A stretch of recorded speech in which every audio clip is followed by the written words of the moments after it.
Underway right now, an investigation to determine how a Texas nurse contracted Ebola. Nina Pham was part of the team caring for Ebola patient Thomas Eric Duncan. And she is the first person to contract the deadly virus inside the United States, triggering concern from health officials across the United States and the general public.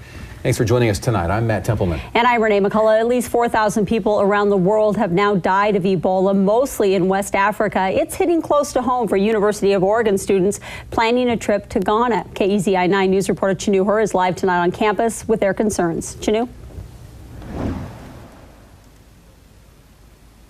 Well, Matt and Renee, right now, one study abroad program through the science department has been canceled.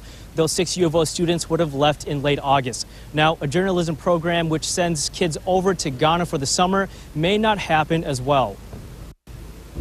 As Ebola continues to grab headlines all over the world, study abroad programs at the University of Oregon are also feeling its impact. So far, a trip that would have sent 6 UO students to Ghana in late August has been canceled. There still isn't any Ebola in Ghana, but part of the program they would have been in puts them in internships in hospitals and clinics and nonprofits. Janice Weeks, a biology professor who would have been on the trip, says faculty didn't want to put the students at risk. Ghana is east of the worst affected countries, but it's definitely in the same region as the big outbreak in West Africa. A study abroad trip at the Journalism and Communication School also sends students to Ghana.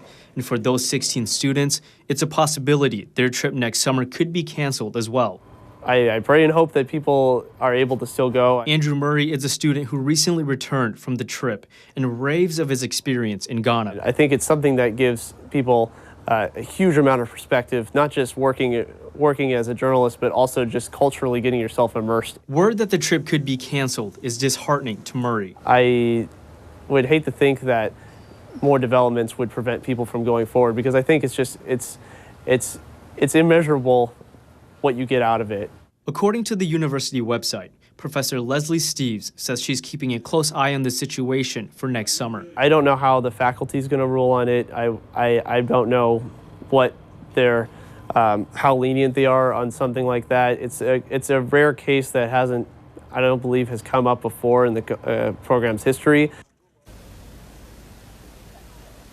That Media in Ghana program would have placed 16 students at different media internships for 6 weeks. Murray says as a student, he hopes the trip happens so those students will get the same opportunities he did. Live in Eugene, Chinu Her, KEZI 9 News.